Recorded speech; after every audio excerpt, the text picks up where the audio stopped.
Welcome to the class, students. We have already studied in the last class briefly about dream children. We are familiar with the story. Now let us discuss some of the important aspects that are concerned with this essay. Dream Children, a Reverie by Charles Lamb. As we know, Dream Children, a Reverie by Charles Lamb is highly autobiographical essay.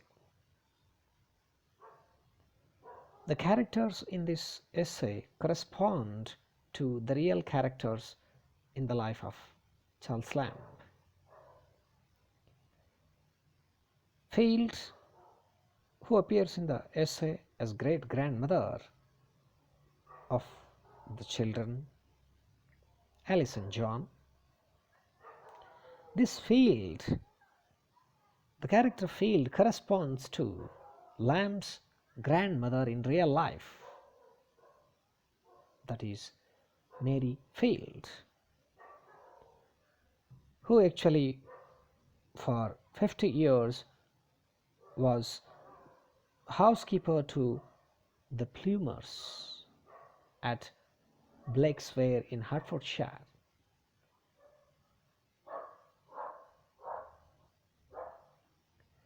And the other characters, Alice and John, are imaginary children that he supposes to have been born to him from his lover, Alice Winterton.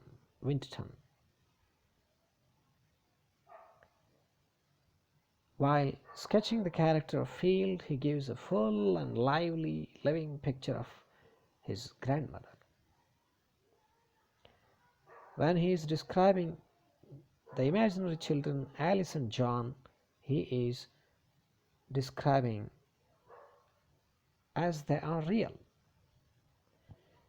Alice actually reminds a lamb of her mother's looks, Alice Winterton.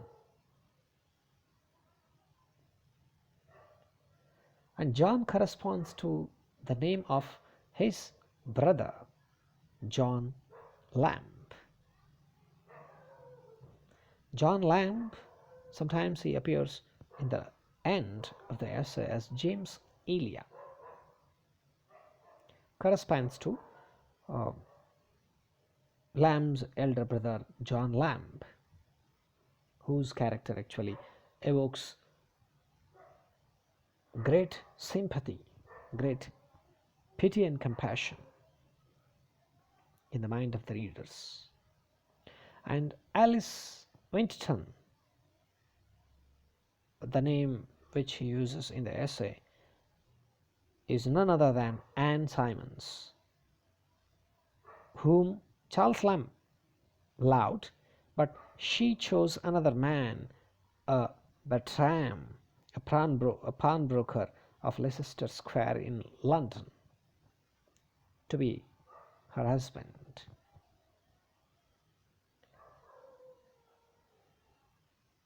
Bridget in this essay corresponds to Lamb's sister, Mary Lamb. In this way, these autobiographical elements play an important role in this essay. All the characters correspond to the real life characters, real persons in his life.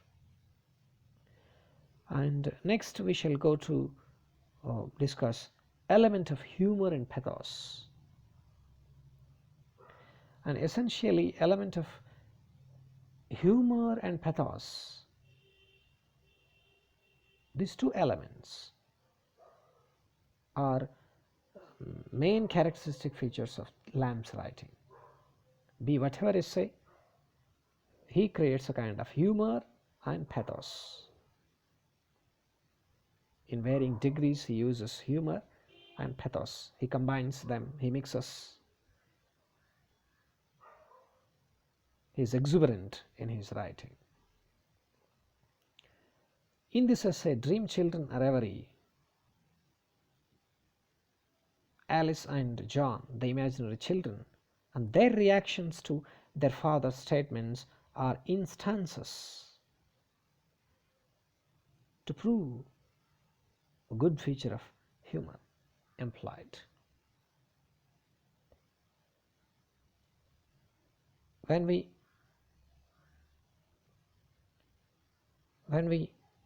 just see John on hearing about the old things in the big mansion that were carried to the owner's other house where he had shifted himself. Thus that boy reacts smilingly as to say, when there is a reference of old things to be placed in the new house, he would be in a kind of saying in the manner, that would be foolish indeed. Means it's a foolish indeed to carry old things into the new house. And at the same time we see John tries to look very courageous on hearing her great grandmother slept lonely in that large mansion, and she sensed the presence of an apparition of two infants, which of course did no harm to her.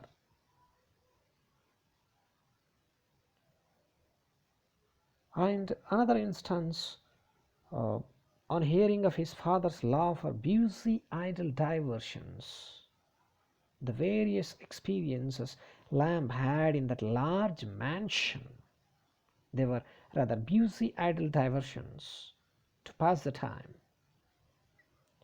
rather than for fruits. He did not steal fruits from the garden, rather he enjoyed the large mansion and various other aspects.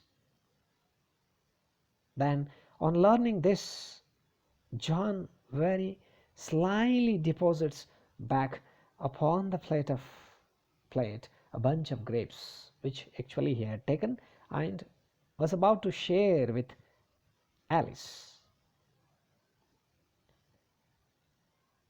These instances add to the humor in essay. And another instance, Alice involuntarily places her right foot to the dancing when she learns from her father that her great grandmother was a very good dancer in her youth. These are all instances prove that the essay goes like lifelike. The kind of lively atmosphere that he brings evokes humor and makes the situations look as if they are directly taken from life. This is the kind of humor that he employs in his essay. And to discuss pathos, passions, where the passions presented in the essay create some pity, gain sympathy from a reader. Equally with humor, Lamb combines pathos. Lamb presents an atmosphere of pathos in this essay.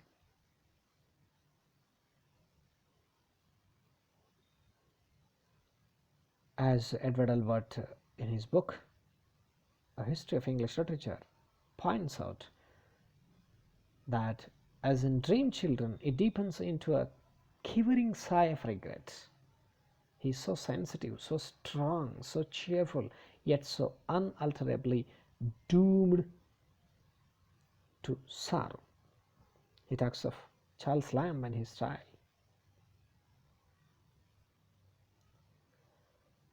Here in this essay, the image of the kind of relationship between the brothers with reciprocal love and care between Charles Lamb and John Lamb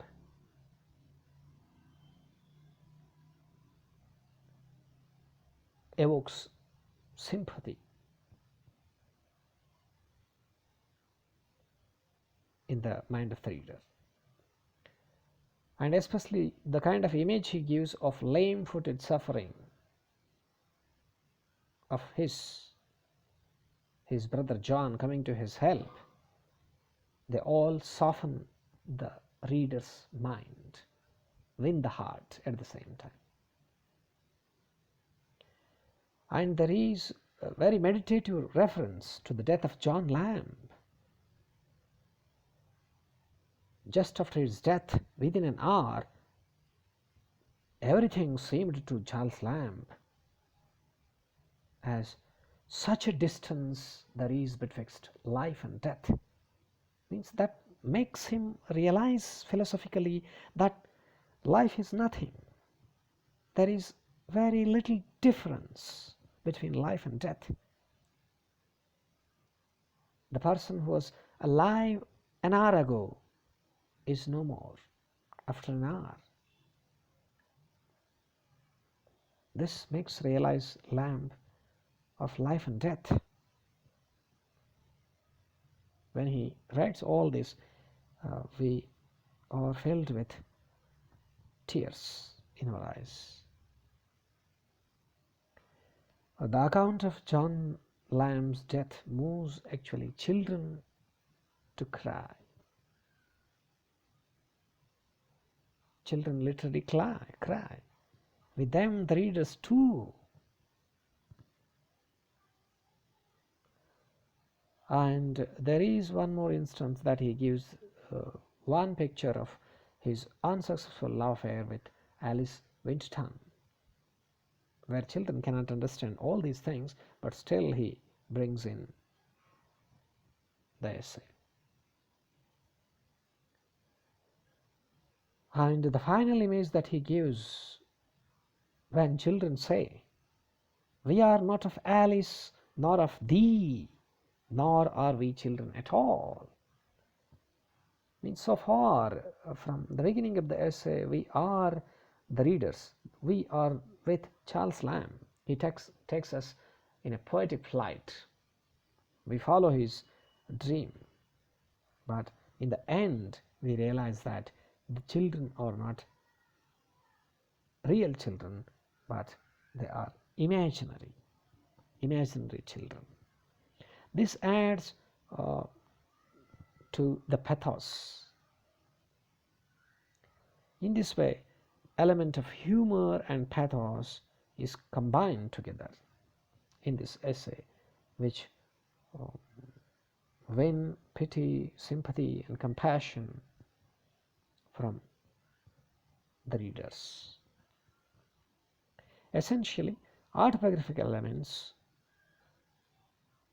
are more important in this essay, and as usual, two elements, element of humor and pathos, are very important as far as this essay is concerned. I hope you understood a little. Thank you, dear students.